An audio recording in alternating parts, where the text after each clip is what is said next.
You're listening to the Pace Radio Network, here at paceradio.net.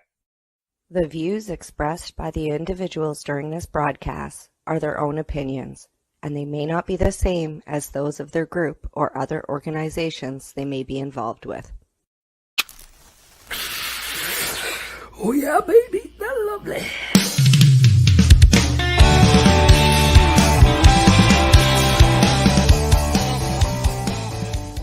We now wander off the beaten path with an update from the Reefer Reporter. Hello and welcome to the Reefer Reporters. It's February the 28th, 2022, and we are live here on our YouTube channel and on Facebook. Plus, we'll be podcasted afterwards at paceradio.net. I'm Al Graham, and Reverend Kelly joins me here at the Legacy420.com news desk. Good morning, Reverend Kelly. How are you doing? Good morning. I love that new intro. It sounds like somebody's taking a puff of a doobie. It does. I'd say it is. I like that very much. It was yes. good to see it. And happy February 28th. I've decided this year on February 29th, 30th, and 31st, I'm going to quit smoking cannabis. You can be able to do that. Do you get it? Because today's the last day of the month. Yes, 29th. I get it. That's because I would never quit consuming cannabis, Al. Just a little joke on the date today. That's right. That's last right. day Exactly. of the month. Now back to the intro song. Yes, new intro song. The Reefer Reporters has been using that intro song, I'm gonna say, since 2008. Wow, I love it. And the changeover has happened because Facebook doesn't like it, and they blocked our shows. Oh, is that what happened? Yeah. That's very rude. Yeah, well, like I said, we've been using it all those years, and I brought it over into here. It was originally on terrestrial radio. Yeah. And then I brought that over here with permission from the guy who created it. But obviously, eventually, after all this time, somebody's complained about it somewhere along the line, and so Facebook blocked it. Like it's a copyright thing, is what they're going at, and the laws have obviously changed over all that time. Yeah. So I reached out to a friend of mine, Scott Granville. He's part of St. Fatty's Day. Yes. And that is a song that he wrote, and he got a friend of his to sing. And he says, use it as you wish, my friend. Oh, how wonderful. Well, good. Now we have permission, Facebook. Don't take us down. Yes, correct. Yeah. Right. Good. Yeah. So copyright claims, those are all within the algorithms. Yes. Right. So it grabbed it somewhere along the way, and so we made the change. Funny technology stuff in this digital world we live in. Yeah, and just so you know, the same thing happened with the Pace Radio show. Even though I did have permission directly from the band, oh boy. They don't own the song anymore. Bands, people sell the rights to their music. That's right. Yeah. Oh my goodness. Okay. Well, we'll just have to make it up ourselves as we go. If we get in any trouble, we're just going to start singing every morning. Yeah. See my new sign? I love that. See Reefer. That up there? Yeah. Reefer Road. Reefer That's where Road. we are. That's we're right. On the Reefer Road. Exactly. Okay. Well, enough of the talk, and let's get into some news here today. Good we're going to go right to Canada here, like how we like to do all the time. And that is the fact that that review that they're going to talk about doing, well, they're going to say that the review is running a little bit late as the industry hopes for reforms. That's according to MJ Biz Daily. Right. More than 3 years after Canada legalized and regulated recreational cannabis, the country's legalization law is overdue for a checkup. Yep. A mandatory review of the 28 legislation was supposed to begin months ago, but has not been formally launched yet. So the Cannabis Act includes a provision for a review starting 3 years after the law came into force, in other words, by October 2021, and a subsequent report to Parliament. Now, according to Tammy Jarbo, who's a spokesperson for Health Canada, she says that preparations are underway for the launch of the legislative review. Right. So Health Canada, which is our country's federal cannabis regulator, has declined to provide a timeline for when the review might begin. Yeah. Meanwhile, Canada's legal cannabis industry is eager to address key issues when the review finally launches, including these. There's 4 things there. 4 here. So we've got, they want curbs on marketing and advertising. Potency limits on edible cannabis products, and I'm sure many people would agree with that, Kelly. They want a change to the regulatory fees. Yeah, and the removal of cannabis excise taxes. Boom. Okay, so Boom. that's a start. That's Yeah, it's a start. for that are okay when it comes to that. I think there should be some. I tried to advertise in the newspaper and they said no. So we're of course having difficulties with marketing and advertising. Mm. But where's the social equity piece on there? I'm not going to get fired Yeah. up again, but Nothing it's there not on even on the, there. yeah, Not even on there, exactly. Al. Sorry, Yeah, I just exactly. had to point that out right there. And talking about changing laws, we're talking about that at the beginning of the show there. I used to advertise the documentaries in our local newspaper. Put it in the That's ads. yes. Yeah. Yep. They would let you do that. Not anymore. No, not anymore. They won't. No. This act has stopped everything Yeah. because their sites aren't age gated and there's so many different red tapes. So you just go, okay, well, where do you advertise that? Yeah, exactly. Nope. So, so everybody knows that not all these issues are directly covered by the Cannabis Act, but the industry sources say that they deserve hearing, which I agree. Certainly. There's a quote here from George Smitherman, who's the president and CEO of the Ontario-based Cannabis Council of Canada. He says, we're not going to narrowly be forcing ourselves to say we only want things that are which are in Health Canada's purview. Yeah, he goes on to say, at the end of the day, the audience here is the Parliament, and they have a breadth of authority beyond just Health Canada. That's right. So Health Canada's declined to answer why the review has not yet commenced. Why hasn't it? Yeah. October 2021. Tomorrow is March. Yeah. Of 2022. Well, exactly. What is going on? And I happen to know that there are Months. organizations that have been talking to Health Canada, that have been talked to. We filled out surveys. We've been building this case. Why isn't it happening? Yeah. Exactly. Why isn't it happening? Why is the review not happening? I actually thought it had, Al. Because I thought it was started myself. Yeah. We heard the thing about the drinks, the limit of the drinks. That was the big thing. You can only get 5 drinks, where it should be 6, right? So all these limits and laws. So I thought because of that one piece was being changed, that this had commenced. Now they're saying it hasn't. It hasn't even started. It hasn't even started. So we got October, November, December. We're at 4 months, going on to 5 months now behind. Okay, well, Yeah. There you go, eh? Let's see what else they say here. However, industry sources cited several possible reasons for the delay, including a September 2021 snap election, the installation of a new health minister, and then the COVID-19 pandemic. Excuses. Thanks, guys. Even when the review does begin with wasn't crafted to determine if all of the heavy levels of regulation should be lessened to facilitate industry. That explains lawyer Trina Fraser, who's a partner at Fraser Seller Law, who leads the Ontario firm's cannabis group. Yeah. Instead, the review must broadly cover the administration and operation of the adult legalization law, specifically including impacts on public health, youth health and cannabis use, Indigenous people and communities, legal home cannabis cultivation. Okay. So they're saying that those were contentious topics when the bill was being debated in Parliament. So they're asking for changes with those, or they're asking maybe for clarification, maybe some extra education. I love how they've added Indigenous people and communities in there. That's what I was going to say.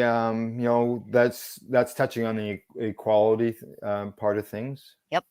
Right. So these are things that, and then we've got the big box here. Look at this big, beautiful box that's popping out at us right now. That's right. Yes. Social equality matters. Women and minorities in cannabis. Here we go. So the annual Women and Minorities in Cannabis Industry Report breaks down the current state of social equity and lack of diversity in executive roles across the industry as more states legalize cannabis. So that's the US right there. Yeah, and actually that's I'm looking at that as a because they say get the report, so I'm thinking that's not our article. No, but that's look at when we're promo. talking about it, it just popped up there. So look at that. So they're doing something there. Well, maybe we should look at that as far as maybe the next show. Look into what that says. I think we should look at that and see if it equates to anything going on in Canada. And where's Canada's report? Yeah, exactly. So there you go. Love it. The mandatory issues for review are all important, according to Sean Webster, head of the Government and Stakeholder Relations for Canada with Smith Falls. which with canopy growth. Right. But he's saying there's broader issues within the regulatory framework in which we're operating right now in the cannabis sector that we believe they should be looking at. Yeah, but the review might not cover as much ground as the industry hopes. Okay, so Smitherman of the Cannabis Council of Canada, he says that when his group discussed the review with Health Canada last year, it really seemed to us that they were gaming the thing towards a very narrow review, where they were using language like fine tuning, and that they were looking at a very insular review where they held the pen. Oh, ooh. He goes on to say that we really sought to get on the record and encourage them that it would be foolhardy to try and narrowcast the review. And secondarily, that legislative or statutory reviews usually have some flavor of external review report in the mix. You know, And I'm really glad that you put fine this tuning. first. This is probably one of the most important cannabis news articles that we've done in a while, Al, to talk about how these people were talked to last year. This conversation was happening last year. We're 3 years in. We're overdue with We're this. overdue. Where is this review? Yeah. Yeah. These changes have to be made. They're backpedaling and they're dragging their heels, and that's not okay. So Smitherman is believing that the focus on public health leaves room to address an overreaching industry worry, which is Canada's persistent illicit cannabis market. Yes. Yeah. And he says that that's a serious public concern. Well, make some changes then, Yeah. Yeah. right? And They there, say go ahead. one key issue that that deserves review, according to Webster, is that the 10 milligram THC limit for units and packages of cannabis edible products. Right. Okay, so increasing that limit could potentially allow for sales of higher potency edibles individually as well as in multi-packs. Yeah, he goes on to say that we know that there are products that are produced right now in the illicit market that claim to be more than 10 milligrams, and we know that consumers are looking for that, and they They are. are. That we were just talking about just the drinks as examples. Just you can get a Yeah. 6-pack of beer anywhere at the liquor store, but you can only get five. You can have 5 cans of cannabis drinks. Canada's tight promotional restrictions on cannabis products also merit review, Webster says, perhaps to allow a more mature conversation with cannabis consumers about the products. Wow. Yes, exactly. Public health restrictions on cannabis packaging could also be reviewed to allow for more creativity. Wow. Just don't want a just straight old black and white label. It's not working. The regulations are quite strong in terms of how many colors you can use, what type of colors you can use. I'm not sure what that's doing with anything right now, to be frank. You've seen the packaging in California, have Yeah. you? Oh my God. It's like a different world. They can celebrate it. It's like what we see at the liquor store. Yes, exactly. So there's several things that they they're looking at wanting to change over, and let's hope the review does happen, because obviously the industry wants it, and I know, and I'm sure you agree that the people want it as well. They do. We do. You know? We've been treated like, toddlers for long enough. Let us have our cannabis. Yes, exactly. Yep. We'll get into more of that later on in the show, Sure but thing. it's just not right, and some changes need to be made. Like, obviously, those milligram limits are just bad. The tax, I like to see it go further than just the excise tax, at least on the patient end. As we reported on Thursday, New Mexico, the Supreme Court said no tax on medical cannabis. Oh my God, let's make changes to Yeah. that. So what happens so this is the adult use review, but there needs to be a review of medical cannabis, which was forgotten about basically Yeah, for the last 3 years, I and know. changes need to be made there as well. Well, my understanding was at 5 years, so don't count on it being on time. So we'll do adult use first and then review medical, I guess. See what happens. Yeah. Okay. All right, next story. Here we go. This one here comes to us from the Nanaimo News, and it says, and I'm going to apologize right up front here. I have no clue on how to pronounce the name of this First Nations location. Yep. And we talked about that beforehand. And unfortunately, we can't pronounce it. I'm going to try, but I apologize ahead of time. Snuneymuxw Oh, I like it. It probably something very similar to that, Alan. So, a beautiful name. Yeah, their First Nation opens its first cannabis retail store in Nanaimo. They're saying that it's Coast Salish Canna on McMillan Road. And it's the first, they have no plans yet to add more stores and production into their distribution network. That's the first one. And Coast Salish Canna, as you mentioned, they say here, today is a very proud day for their First Nations and our partners to unveil and bring this forward, according to the chief, Mike Wise. How wonderful. How wonderful. So the First Nation partnered with Terry Brown and Jason Guild of Encompass Capital 3 years ago to get the new business up and running. Now, Guild says this has been a long time coming for us and an excellent and reviewing partnership we've entered into. Now, the First Nation is also opening a store at Sealand Market on Stewart Avenue and will build a growing operation on its reserve land in Cedar to supply up to 8 retail outlets on the island. Oh, wow. There you go. Yep.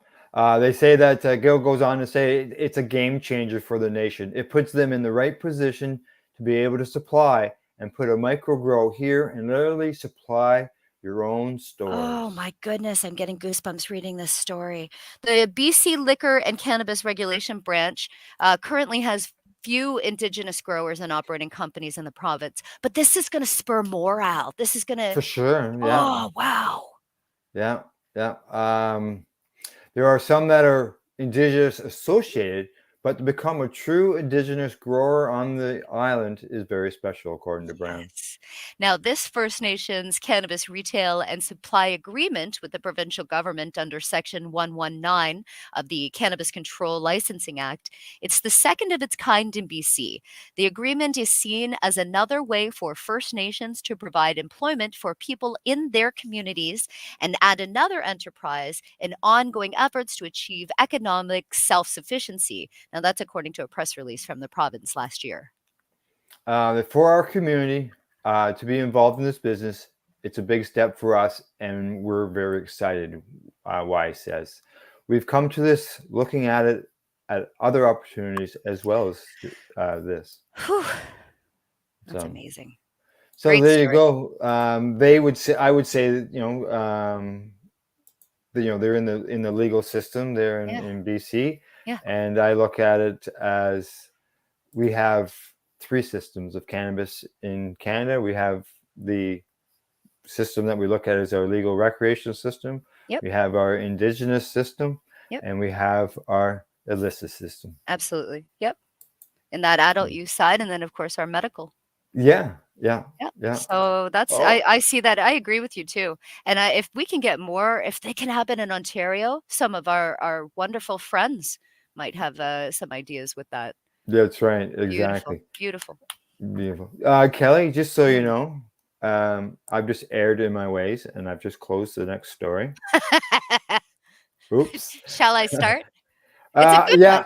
I can't. Unfortunately, I can't show it as a screen share, but we can talk about it. Oh, okay, no problem. Yeah. Okay. Yeah. So do you want me to read the whole thing? Do you close the whole thing? Yeah, go ahead with the We'll headline. just chat about it. So Smoke Shop in a major London mall is welcoming its first cannabis retailer. So this is a mall in London, Ontario that is opening up a cannabis store within its walls. That's right. It's a London, and it's retailing their first. Shoppers in the city's largest mall will soon be able to grab a few joints or cannabis-infused beverages. So it's a Tokyo Smoke, and it's planning to open a new cannabis shop in Masonville Place. It's a move that one cannabis industry observer says she's showing that cannabis retailers are looking for new opportunities in the saturated market. Yeah, I have to completely agree there that they, going into a mall, you're going to reach a different audience. Absolutely. So I guess they're allowing it. Yeah. On a rainy, crappy day, a mall is a nice spot to go shopping. Yep, for sure. Or one that's like friggin' minus 40. Yep. Right. So London has 37 cannabis retail stores in its city, and another 26 are in the works for London. London, And Ontario. yet, the market will dictate who survives. Absolutely. So they're saying that they're the first location for a shopping center in the city. It's second in southwestern Ontario, the second biggest shopping center, Really? and they're gonna have a Tokyo Smoke. That's cool. Well, that's be similar to the idea of the one that's opened up in the airport out Yes. in British Columbia. It's Yeah. in airport's even more specific, but Yeah. it's in a mall setting, right? Kelowna, I think it was, right? I Yeah, think it was yeah, Kelowna. So yeah. we have a professor at Brock University's Goodman School of Business who studies the cannabis industry. His name is Michael Armstrong, and he says a lot of these initial store rollouts targeted busy downtown Hmm. locations. But now the entrepreneurs are looking around and saying, if we're going to stay open, if we're going to open a store, there's no point in putting it on a downtown street where there's already 5. Well, I would look at it as a location that isn't being served. Yep. But going into a mall, it'd So be like smart. going into a town that doesn't have any cannabis stores. You're looking at a market that's not being served, and there's all kinds of mall shopping. That's So. right, like, we just had one open up in Cavan Millbrook, Lush Yes, Cannabis, and there's yes, just nothing around, and so they're busy that's streaming. that's Brett's Yes, yeah, store. Brett. Yes, Yeah, Brett Brent's store. Morrison. Yes, Yeah, yeah. wonderful, and that Sat and down a that's just panel it. with him. Yeah, oh, yes, you did. Yes, you Yeah, did for yes, the, I did. cannabis and AIDS. Yes, Yeah, correct. he's got a brilliant mind, and he transitioned from the Indigenous market. We should have done his news story. It's he was on the front of the Examiner when he opened up the store there, and Yeah, so and that's just it. He went into a market that it was nothing, and now it's nothing. just popping up like crazy. His Instagram's going off. There's got a huge following, so good for Brent. And looks like this Masonville store is going to do the same thing when they open up their Tokyo Smoke. Yeah, well, opening up in a mall that gives an empty spot in a mall, Yeah. a Yep. rental, Yep. right? It's a great It idea. creates jobs. I hope that more malls will take a look at that and will be able to offer it. They'll still Yeah. have to cover up the windows and Well, I think the malls might be looking. Yeah, correct. They'll still have to cover up the windows, and they'll still have to have the guy at the door or the yep, person at the door to ask for ID and the whole bit. yep. It won't be any different whatsoever. But I So, think they'll do so well. Can you imagine all the people they're gonna get when people are starting to start coming back into malls in the next few mhm. months? Gonna be crazy. Yeah, Good for them. good for Good for them. them. Yep. Yep. All right, on to our next story. Thanks for doing that.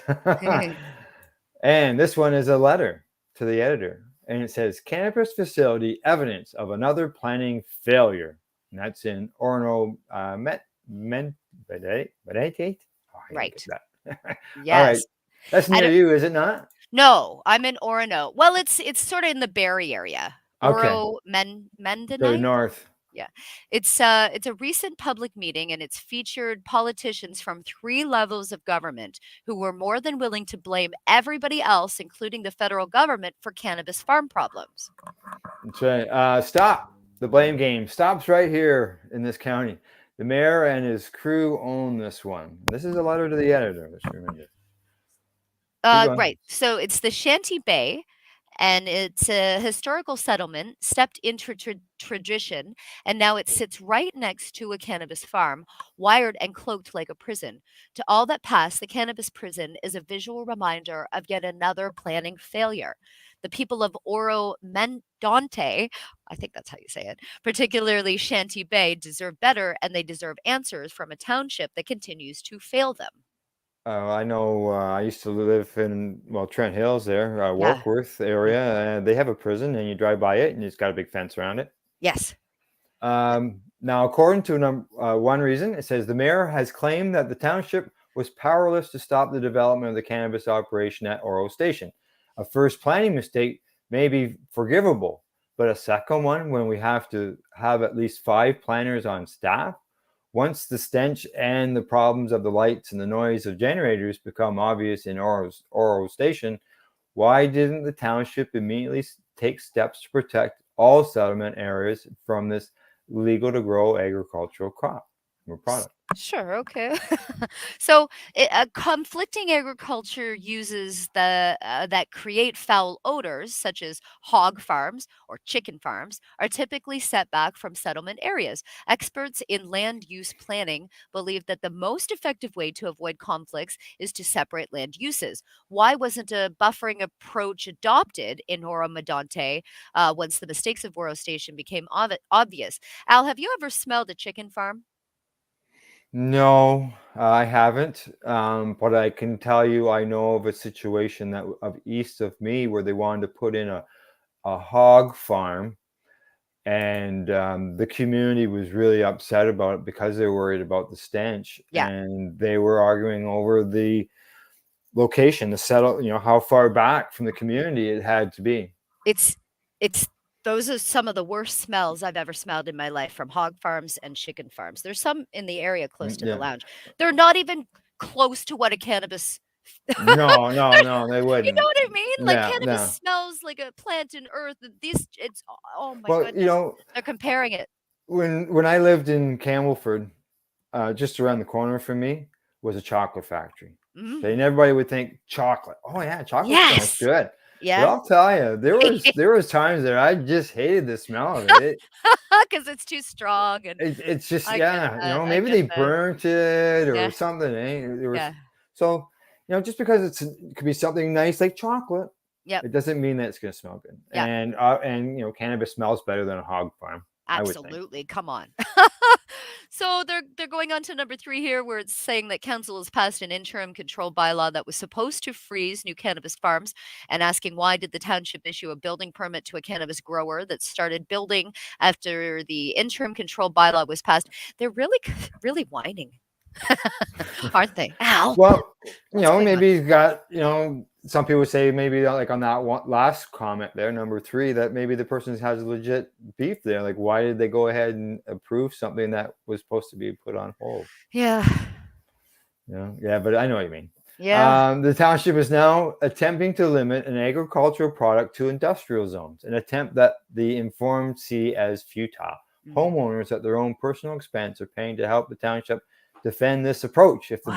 bylaw fails and the Shanty Bay Cannabis Farm is allowed to continue operations, will the township compensate owners for their land value losses and the cost of and their cost of supporting the appeal? Okay. So it's questioning in the end. It isn't just Shanty Bay that deserves honest answers. They're saying we all do. If the answers are not forthcoming, we know who isn't deserving of our vote come October. They're bringing it right down, Yeah, right? there you go. Yeah, well, exactly. If you're not happy, Yeah, with your municipal government on the cannabis issue, um, you know, bring it up, and yeah. this is, it can make it, deal with things at that point during the election, and That's right. and vote. That's right. Find out from your representatives Yeah. that who are running how they feel on the cannabis issue. That's where those public, where they all candidate meetings come into effect, Yeah. as well as an email Right. to your counselor. Yep. Talking about getting involved, and here we go on to our next Ooh, there story. you Yeah, go. we'll get to that about the getting involved as soon as we're done this story. Yep. If I can hold off that So long. important. All So right, important. and that is that Oakville Council to take another look at the cannabis stores come February the 28th. Today. According to Toronto Star, and that is today. Today. Exactly. It's today. It's probably happening right now. Right now. Right now. Now, the Oakville Council is reviewing its decision. Their decision, of course, that was opting out of allowing all cannabis retail stores within their town. Yeah, the meeting will take place on February 28th, which is today at 6:30 tonight, and can be watched at oakville.ca. Oh, so I exciting. have to Okay. watch that one. I'm going to tune in. I'm glad we didn't miss it. So, the council will review or receive an overview of the province's program to license cannabis retail stores and information on municipalities, particularly in Halton, that have licensed stores. During the special meeting in 2019, Council chose not to permit privately operated retail cannabis stores in Oakville. And at the time, councillors voiced concerns about the allowable locations of the shops. And according to this report, they say anyone who wants to speak at this upcoming meeting can email the town clerk or call the town clerk. Yep. And let them know what their opinions are on this. Yep. Go to the rest of the day. And I can unbite my tongue now. Got something to say, And Al? I have something to say on this. And I have something to update on our watchers and listeners. You all hear me complain about where I live here in Marmora, and that they opted out of selling cannabis or having retail stores here, not once but twice. And tomorrow night is our third opportunity. Wow. It is once again going before council. That's amazing. One of our local representatives would like to rescind their vote. I'm so glad. So today I reached out to our town office and I asked them, how do I go about to speak to council Yes. on an issue on the agenda? Yep. Beforehand. That's so they told me how to do it, and I plan on doing that. I will be writing up my little speech later today. Wow. And I will present it to council in a Zoom meeting tomorrow, which will be Tuesday. Okay. At 4:30. So by the time I get talking, it could be like 4:45 or whatever. So I'll be live on YouTube, on the YouTube channel doing that. Yep. During the last vote afterwards, because it was a Zoom meeting, I saw comments on the post on that. And I reached out to a fella at that time, friended him on Facebook. Yep. And because he quoted, and he's also quoted in a local report as well as myself. Yep. So I reached out to him this morning, and I have never met the fella personally, talked to him personally until today. And he is going to join me. Oh, good. He is contacted the municipality, and he's also going to speak on the issue. Wow. So wow. That's so powerful, Al. You got to That's speak up. really, you do have to speak up, and you're hoping for some changes. Now, what are some of the things that you're gonna add in what you're writing out ahead of time, your speech? Oh, I'm going to be say? I'm going to be, letting them know. I'm going to thank the councillor for rescinding her vote. Okay. Right off the bat. And I'm going to let them know, like, cannabis isn't going anywhere. It's not going to be eliminated from the Canadian market. It's large when it comes to our national or domestic product, when it comes to a country as a whole, as we reported here on the Reefer reporters. Yep. The fact that there's all these hundreds and hundreds of producers across the countries, there's all these businesses. They're not just going to turn around and say it's done, it's over with. No.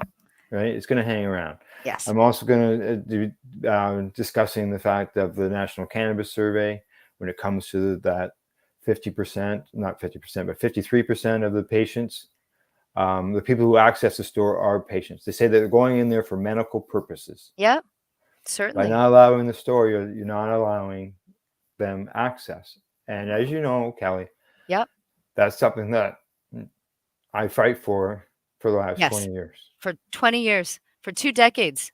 2 decades you've been fighting for this, and thankfully you're still doing it, Al. So thank you for that. Because it's not about whether I have access to cannabis. It's about the patients out there getting access to cannabis.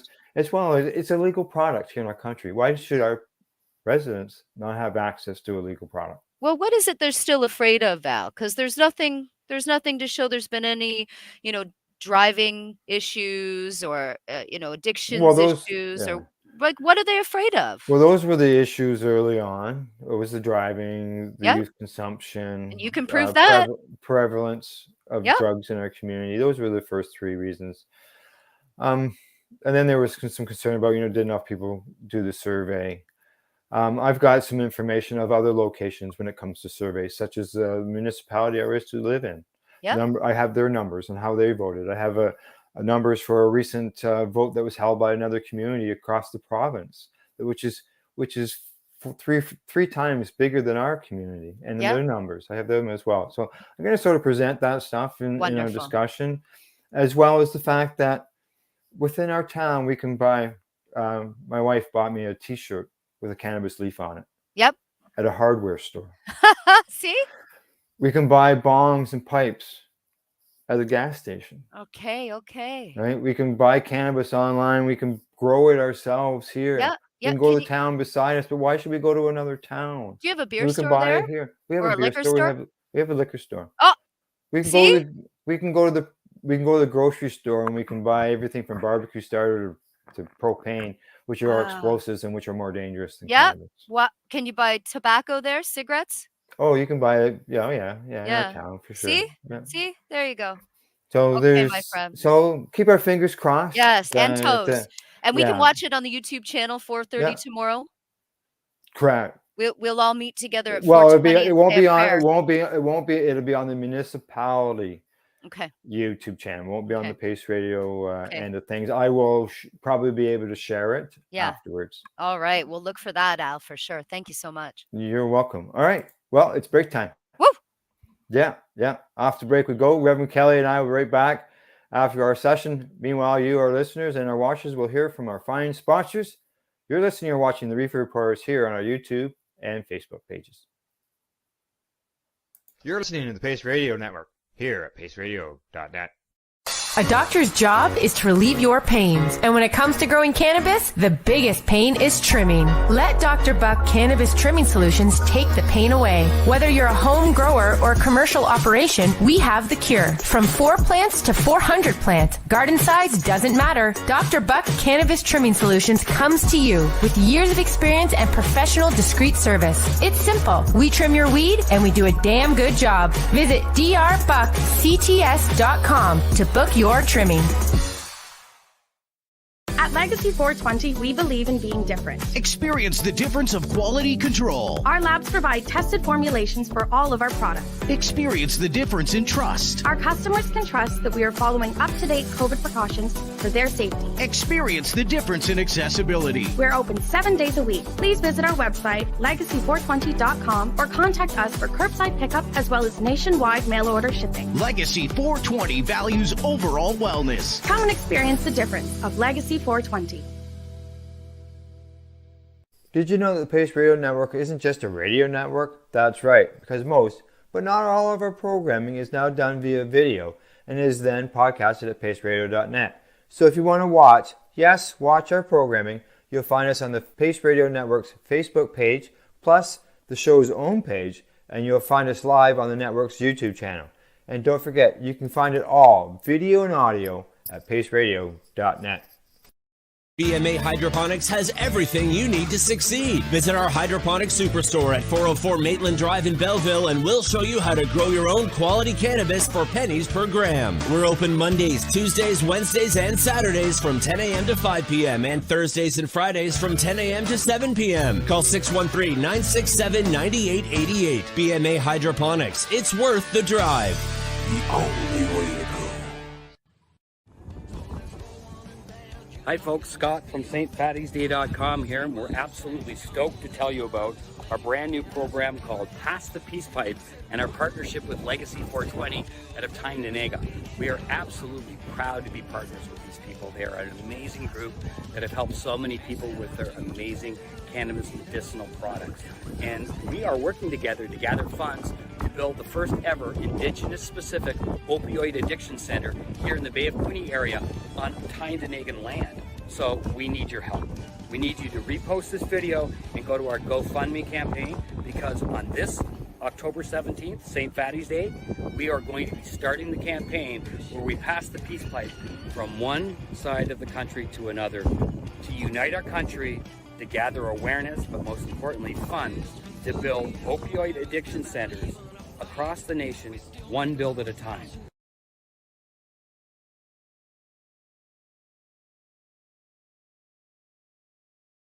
You're listening to the Pace Radio Network here at paceradio.net. And you're watching the Reefer Reporters, and we are live here on the network's Facebook and YouTube pages. Then we're podcasted afterwards at paceradio.net. Reverend Kelly and myself, we've got more stories to bring up. Right, Kelly? Oh, I'm so excited. Now, before we get to the next story. Yes? Did you hear the background music to that that promo? Yes, I did, and I loved it. Yes, that is that is the writer of our new theme song here. Yes. And that music in the background was the song. I like it. It's like it's it. a There good you one. go. It's rock and roll. It's, jumpy around type stuff, upbeat. It's upbeat. So, yeah. Yeah. Yeah, good that's stuff. right. So that was Scott, and that was the writer of her new song. So there you go. St. All right. Fatty's Day. St. Fatty's Day. Check them out. All right. On to our next story. And this one says that Cannabis reports Cannabis associated with symptom improvements in ADHD patients are going to normal in the U.S. I love this one very much. Thank you for finding it. The adjunctive use of cannabis is associated with symptom mitigation and improvements in ADHD patients' quality of life. Now, that's according to case reports published in the journal Medical Cannabis and Cannabinoids. And you see where it's from? Saskatoon, Canada. Yeah, so cool. Canadian researchers documented improvements in 3 male ADHD patients ages 18, 22, and 23 following the integration of cannabis into their treatment regime. Wow. So following the use of cannabis, patients showed improvements in depression, anxiety, and in their ability to pay attention. Researchers said that the findings suggested that cannabis played a complementary role in the therapeutic regimen of those 3 patients. Yep. Survey data published last year reported that the ADHD patients often self-medicate with cannabis, and that most report that it alleviates their symptoms. Clinical studies have reported that both inhaled cannabis as well as the administration of cannabis extracts mitigate ADHD symptoms in human subjects. Israel data published in 2020 further reported that ADHD patients with legal access to medical cannabis products significantly reduce their use of prescription medications. Al, that's one of the things that I use cannabis for, is for my ADHD. And you know what, Kelly? I've never been diagnosed with ADHD. Yep. But I recently talked to a doctor that said, she says there's a possibility that that it's there. Yeah. Fits the bill. Yeah, And a fits lot the of bill. people do. A lot of adults were not diagnosed with it. It just became something you diagnosed in the last couple of decades, but certainly not before that. And we were always maybe using it for it and not recognizing, but now we can say intentionally using it for the symptoms of ADHD. I certainly do. And I know many others, including teens, that are asking for medical prescriptions, cannabis medical prescriptions for ADHD, as opposed to using what pharmaceuticals they've been prescribed. Correct. Yeah. Yep, Well, beautiful. I've just, because of the cannabis end of things and reading about the ADHD end of stuff, I thought, well, I did some research on it. And I thought, geez, I check a lot of those boxes on there. I don't check them all, but I do check a lot of them. And the doctor I spoke to recently was a neurologist on a completely different issue. And it wasn't even for me. I was just in the room. And they said, hey, there's a good possibility you are. Yeah. Yeah. There you go. It's a superpower. Superpower. There you go. There you go. Except I lose a lot of things. It's true. It it's can okay, happen. though. It can happen. All right. Here we go on to our next story, because we're off to Maryland, where the House approves bill to put cannabis legalization on the November ballot and sets rules that voters approve according to the Marijuana Moment. That's so exciting. And look at that beautiful photo there. So it's the Maryland House of Delegates this past Friday passed bills to put cannabis legalization on the state's 2022 ballot and set initial rules if voters approve the reform in November. Yep, the chamber had debated the proposal, rejected several GOP-led amendments, and advanced them to third reading on Wednesday. Now lawmakers have given final passage to the referendum and implementation measures in votes of 96 to 34 and 92 to 37, respectively, sending them to the Senate. Saying we are at the beginning of an important process where we begin to look again at how we have treated this substance, cannabis. That's coming from Luke Klippinger, sponsor of both bills, and said ahead of the floor vote. Yeah, he says lawmakers must reconsider reconsider that thousands of people we have incarcerated over cannabis, arguing that those thousands of incarcerations have not made us safe. Oh, see? I love that they're bringing that up as a point. Get the guys out of jail for a plant. Now, Clippinger is the chairman of the House Judiciary Committee, which reported the bills out favorably last week. He also led a cannabis work group at the House Speaker that the House Speaker Adrian Jones formed last summer to study the issue. Yeah, the case of the chairwoman's proposal, HB1, would ask voters to approve an amendment to the state's constitution to legalize cannabis use and possession by adults at least 21 years of age. It would further direct lawmakers to set laws to provide for the use, distribution, regulation, and taxation of cannabis within the state.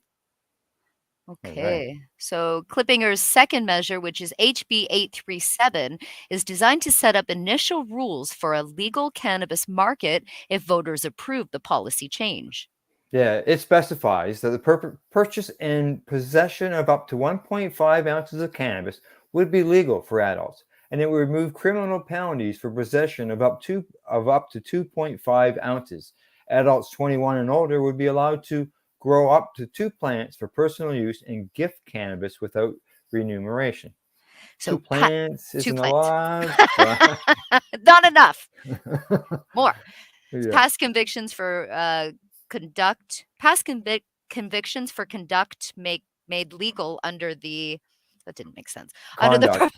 Conduct made under the proposed law would be automatically expunged, and people currently serving time for such offenses would be eligible for resentencing. Good. Now, the legislation makes it so people with convictions for possession with intent to distribute can now petition the courts for an expungement 3 years after serving their time. That's not good enough. Yeah, and I'm just wondering about the ones that are eligible for resentencing. I guess it depends. Like, hopefully, it's just some minor convictions for resentencing. Yeah, that's it. If it was something that was, large scale, that they had said in the law, the guy was growing 10,000 plants or whatever, and resentencing to a lighter sentence. I agree. Nobody should go to jail for cannabis. But, those laws are there, unfortunately. And let's make them as light and as easy as possible. Right. For sure. For sure. Yeah. So there we go. We still keep going on. It's got more to read, don't we? Yes. It would further establish a cannabis business assistance fund to support equity initiatives for minority and women-owned businesses. That fund would go towards incubator and educational programs to promote participation in the industry by people most impacted by criminalization. There we go again. Yep. To understand the effects of legalization on the state and its residents, the statutory bill would also establish various research initiatives, including studies into youth impacts, use patterns, impaired driving, advertising, labeling, quality control products, and barriers to enter the industry. A baseline study would be conducted before legalization, and updates would be sent to the governor every 2 months. Okay. Well, we'll find out in November. Yeah, we'll find out in November. That goes on for quite a bit there. So let's wait till November to see what the end result is. That's right. Come on, at least they're asking for it. That's right. Exactly. It's a step. Yep. It all takes a step for these things to happen, right? More and more of the states down there are doing this. Yeah, and more people are speaking up in order for that to happen. They react by what their constituents tell them. That's what they're supposed to be doing. Yes. Right? It will be so nice when they're federally legal down there in the US. Yes, exactly. So that people travel back and forth, all that stuff. So Yep. All right, on to the next story, and this one. The NCAA raises cannabis testing threshold, proposes eliminating mandatory suspensions in significant change. So it's the National College Athletic Association is what we found that it's called. Okay. And Right. So it's raised its testing threshold for cannabis, and they've recommended reduced penalties for positive tests on Friday. It's a significant change to its cannabis testing approach. Now, the new guidelines, which are in line with the THC threshold levels established by the World Anti Doping Agency, has raised the threshold from 35 to 150 nanograms per milliliter.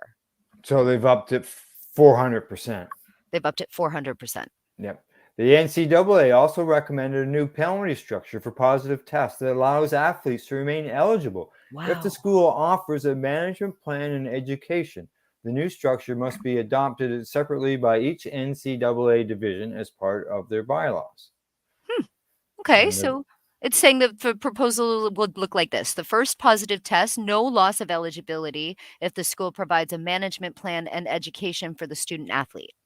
second positive test, no loss of eligibility if the school provides additional management and education and confirms that the student athlete was compliant with the original management and education plan. However, the student must be withheld from 25% of the regular season contest if they were non-compliant with the original management and education plan. I gotta assume in the past they just Cut they him were from the gone. team or didn't Yeah. allow. Sure, this sort Suspended of. them automatically. Yeah, yeah. It's But saying here that the third positive test, no loss of eligibility if the school provides additional management and education and confirms the student athlete was compliant with the previous two treatment and education plans. However, the student athlete must be withheld from 50% of regular season contests if they were not compliant with the previous management and education plan.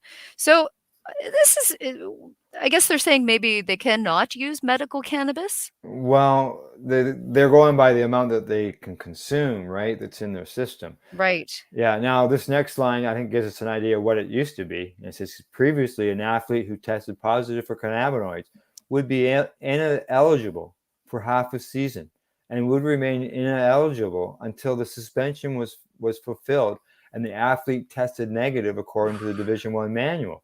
Schools could appeal drug testing penalties to the NCAA's Committee on Comprehensive Safeguards and Public Aspects for Sports. So that was the difference right there. Right. Now they get caught 3 times. They're still eligible. Yep. And they're only missing half the season. So the penalty's not as severe. Right. But they're still being penalized. But they're still being penalized for it. Correct. That's where I'm wondering if they had a medical prescription for cannabis, if it would make a difference. Yeah, that would be up to whatever is in their rules. This might Of be course, just that's not part of the report. So. right. The change would apply to testing at NCAA championships events, and if the NCAA does any random testing outside of the championships, schools can still set their own institutional policies. There you go. Yeah. So there you go. They can still set their own policies. People can still get, do the things. But at least the top people have said this is what we're looking at doing. Yeah. Which usually encourages, those who can set their own rules as a bit of a guideline. Yeah. And hopefully, that's good. Yeah, exactly. So. From one good news story or a better news story than what they had to the next one. Okay. And that is that medical cannabis bill very close to becoming law, says the Costa Rica's president, according to Mugglehead News.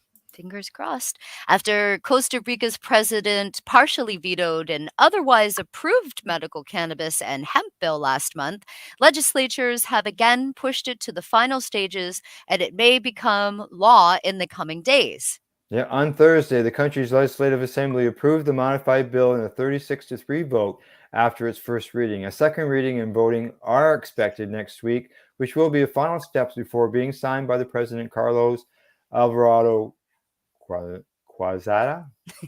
Now, last month, Alvarado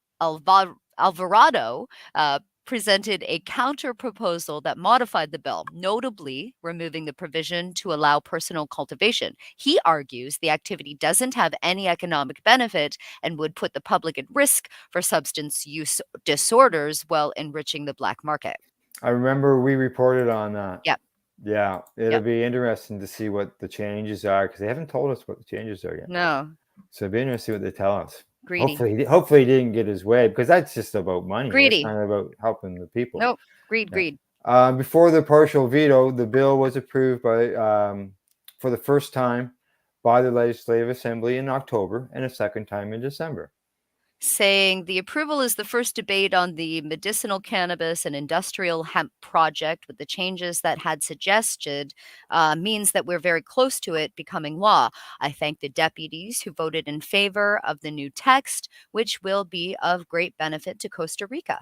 Under the bill, the industrial hemp would be allowed, but products must be commercialized for nutritional and industrial purposes. Medical cannabis will be accessible under a permit, but patients can't grow their own. Oh my goodness. The cannabis bill aims to give an economic boost to small producers who are meant to receive 40% of the licenses that would be issued by the Ministry of Livestock and Agriculture.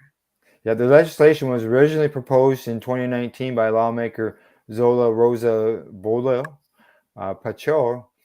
Last month, she said that despite the downsides of the partial veto, the best option was to pass the law with modifications. If rejected, detracting legislatures would need a strong show of support to throw it out, but deputies don't think they will get enough dissenting votes, so they expect the president's suggestions will become law.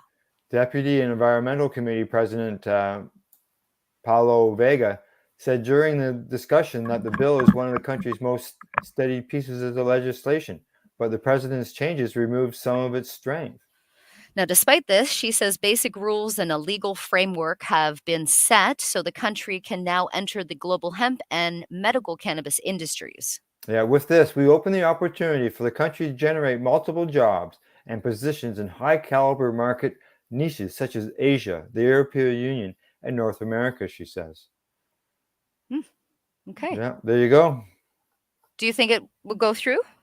Yeah, I think it's going to pass because they obviously took out the growing provision because they're not going to allow patients to grow for themselves. No. And that was the big problem that the president had, was that people were going to be under the original bill were going to be able to grow their own, and he didn't want that because there was no economic benefit to the country. Right. What about the benefit to the people? He doesn't care. The people who can't afford it. Can your citizens all afford it? Like, right. He doesn't care. He just wants their money. Gotta be able to, guy. Yeah. Good job. You gotta be able to grow Alvarado. your own, right? Come on. You should be able to. Let's hope they update that bill. Soon. Yeah. Okay. All right. On to our next story. Last one of the day, and it says that Easy Prey, how state of Western Australia, WA, took a man's house over 5 cannabis plants. Oh no. Yeah, 5 cannabis plants, and they want to take his house. Oh no. A 65-year-old man from Perth's working class suburbs faces losing the modest home that is his only retirement asset under Western Australia's extreme and outdated proceeds of crime confiscation laws. Kenneth Williams bought his house in the southeastern suburbs 21 years ago and was paying it off legitimately, well before his crime of growing 5 cannabis plants in his shed. The mature plants were to make cannabis butter for what he says was medical reasons. The state has not acted on a former Chief Justice's 2019 recommendation to overhaul the archaic laws, now out of step with the rest of the nation, something prominent lawyer Tom Percy recently labeled one of the most disgraceful things that the McGowan government hasn't done. WA Today can reveal that according to the Auditor General, police and prosecutors have targets to seize large numbers of proceeds of crime assets annually, with potential bonuses for exceeding them. The Department of Justice, however, denies there are targets. Kelly. Mr. Williams claimed the plants police found in 2016 were for butter to manage side effects from the medication from hepatitis C, and 8 small cuttings were to pay back the grower who lent him the setup.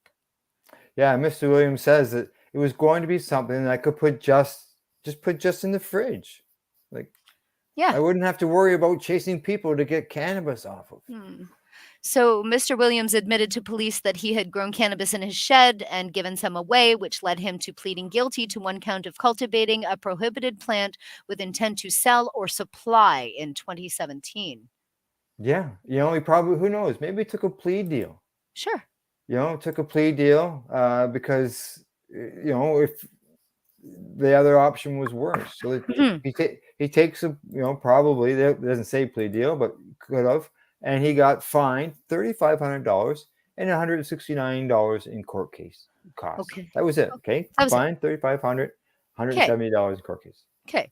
So then he says he was unaware that there was a potential consequence of admitting to an offense that fell under the Criminal Property Confiscation Act. Like, was his lawyer? Did he have a lawyer? No. Here I am making one bloody mistake, and I'm getting crucified for that. Mr. Williams says, "I'm just easy prey." Oh no. So his house has been held under a freeze order for the past 6 years as he tried to fight for it in the Supreme Court. According to the Department of Public Prosecution guidelines, it depends whether to proceed with or settle such disputes based on the likely profits and prospects of success. The state stands to gain $250,000 from Mr. Williams' house since he owes about $70,000 on the mortgage. Yeah. Yeah, exactly. It proceeded despite numerous medical letters attesting to his incurable condition. Wow. Legal medicinal cannabis sales from WA company Little Green Pharma began in late 2018. And in a sworn statement, the Supreme Court in the same year, in a bid to keep his house, Mr. Williams said he underwent intensive treatment for Hep C and liver disease from 2012 to 2014 with an antiviral drug with severe side effects, which has been superseded by another treatment. Oh, yeah. He told the court that he was nauseous all the time. He lost weight. His hair thinned out. He also had depression and anxiety, and at times complimented taking his own life. Oh, so the then friends introduced him to cannabis butter. The benefits were immediate. I was able to relax, communicate better. My nausea subsided, and I felt less aggressive and depressed. Wow. He said his doctor advised him to continue with the cookies as his physical and mental health improved. And he was able to go back to work intermittently. Wow. But after an attempt to stop using cannabis left him all mangled up again, he borrowed his source's grower hydroponic setup in October 2015 and grew 5 1-meter plants in his shed. Police swooped in on January 16th after Crime Stoppers tip off. Awful. Are you serious? That's horrible. In a letter to Mr. Williams' lawyer, Anna Trewarn, the prosecutor said property confiscation was appropriate. What? Appropriate? How the hell do they consider that appropriate? No. The letter says, your client made admissions to police at the time of the search that he had 4 crops to date and that he was supplying one person and receiving $5,000 per supply, and admitted that he had begun cultivating cannabis because of financial pressures. So the DPP does not accept that this was not a serious offense for which confiscation was not appropriate. They say that your client's medical condition appears to have been under control for some time now. Mr. Williams told the court in 2018 that this was his first and only attempt at growing cannabis. He had not intended to sell it, but would have given away some to his friends. He says he was offered $5,000, but refused as he needed the majority for himself. Yeah, offered $5,000. Yeah, maybe he told the cops that he was offered $5,000 for it, and they've just twisted it around. Could have. Probably something they should probably never have said. But Ms. Trewarn argued that Mr. Williams was reaching retirement age, and the confiscation of a house not bought with illegal proceeds for offending limited in duration and personal gain far exceeded the bounds of general deterrence principles. Certainly. The law's mandatory perimeters meant the court had little choice but to deem the house crime-used, and they seized it last November. Mandatory perimeters, mandatory minimums. Wow. The state then sent him a $10,000 bill for court costs. Wow. Have to take his house, and they want $10,000 from him. Oh my God. He left him broke. Yeah, he makes $600 a week, just above the poverty line of $457 per week that's set out by the Australian Council of Social Services. This is horrible. And they're saying that, okay, so he's got another 12 months in the house at which he can try to appeal. And if he doesn't, then he's going to lose his house, Al. Yeah. Yeah, exactly. They already took his cannabis. Yeah, they already took his cannabis. Now they want to take his house. Yep. The year Mr. Williams was raided, the Western Australian police had a target to confiscate $12 million worth of proceeds of crime assets, in the Department of Public Prosecution a target of $9 million, according to the Auditor General's report. A target. The report into criminal confiscation said the Department of Police. Oh my God! Yes. I can't even. No, I'm not even reading this. Yeah. They would get bonuses for beating the targets. So if they get in there and they take these people's medicine, then the police have been offered bonuses for that. Yeah. I am mad at them. Yeah. I am mad at them right now. Oh. I'm not reading anymore. I'm mad. That's awful. What's going on in Australia there, Al? Can't even believe this. It's brutal. I know, eh? So there you go. It's confiscating houses from a patient. I almost said a swear word. That's how mad I am at that. That's serious then. That's horrible. Yeah. Go bust more patients. Go bust more patients and take their houses, and we'll give take you their houses away from them. You know, that's the roof over their heads. That sounds worse than some of those crime circles. You know, that's worse than this is legal what they're doing. That's worse than the criminal activity. Yeah, and it has to go all the way to the Supreme Court of the country because it's a mandatory procedure. This is in Perth, Australia. You know, it's like mandatory minimum prison sentences. Wow. Well, I'm going to keep watching this story. Let's watch this story, Alan. Yeah. Hopefully this gentleman gets out of this. Yeah. Terrible. I completely agree. It's not right. Look, there's a picture of him too with his nice little house with the trees outside. Oh. Yeah. Sending you my prayers, Kenneth Williams. Keep your fingers crossed that it ends up good. Okay. Fingers and toes. Yeah, they just it's not right. Crime Stoppers report. What's up with the lounge this week? We're changing things over for a spring relaunch. It's going to be so exciting when we do it. I'm going to have more details soon, but we're changing things around a little bit. Good. You're the first person I told, Al. So there you go. Pace Radio announcement right here. Scoop right here, eh? Changes coming to Kelly's Green Lounge. Good things. Good things happening. That's right. All right, and I'll update you, Kelly, next week. Yes. With what's happening here in our town. I'll be doing the Reefer report on Thursday with Cindy, so I'll be able to update everybody else at that point. Exciting. But got the fingers crossed. You know, it's everybody. Yeah. It's a legal thing. Exciting. Woo! All right. From the Legacy420.com news desk, that's a Reefer report for February 28th, 2022. And in closing, we'd like to say thanks for listening and thank you to our sponsors, Legacy420.com, BMAHydroponics.com, Camel for Lifestyle Shop, drbuckcts.com, as well as to St. Fatty's Day for the new intro music. Shout out to Scott as well. And everybody get on board with that. It's healing centers to help people with opiate addiction issues on the reserves all across Canada. Other than that, if you enjoyed our show, please share it with those you love and those you don't. And until next week, don't forget to educate, medicate, and do not incarcerate. You're listening to the Pace Radio Network here at paceradio.net. The views expressed by the individuals during this broadcast are their own opinions, and they may not be the same as those of their group or other organizations they may be involved with. BMA Hydroponics has everything you need to succeed. Visit our hydroponic superstore at 404 Maitland Drive in Belleville and we'll show you how to grow your own quality cannabis for pennies per gram. We're open Mondays, Tuesdays, Wednesdays, and Saturdays from 10 a.m. to 5 p.m. and Thursdays and Fridays from 10 a.m. to 7 p.m. Call 613-967-9888. BMA Hydroponics. It's worth the drive.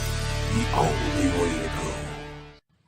At At Legacy 420, we believe in being different. Experience the difference of quality control. Our labs provide tested formulations for all of our products. Experience the difference in trust. Our customers can trust that we are following up-to-date COVID precautions for their safety. Experience the difference in accessibility. We're open 7 days a week. Please visit our website, legacy420.com, or contact us for curbside pickup as well as nationwide mail order shipping. Legacy 420 values overall wellness. Come and experience the difference of Legacy 420.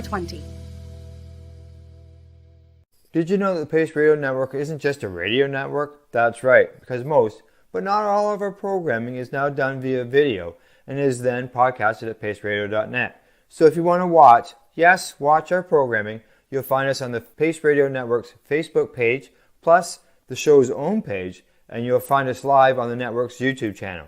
And don't forget, you can find it all, video and audio, at paceradio.net.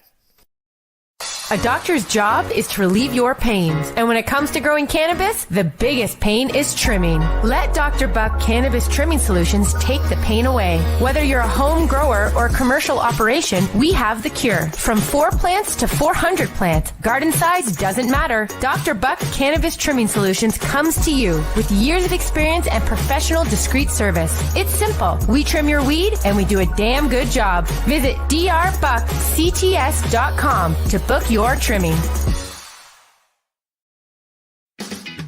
Enjoy the buzz of legalization with Campbellford Lifestyle Shop. From lights to plant nutrients, books, consumption accessories, and more, we've got all your basics to grow or consume cannabis. Visit our info center or take a look at our piercing services and body jewelry, now available in-store through Campbellford Lifestyle Shop, 17 Bridge Street West, Campbellford.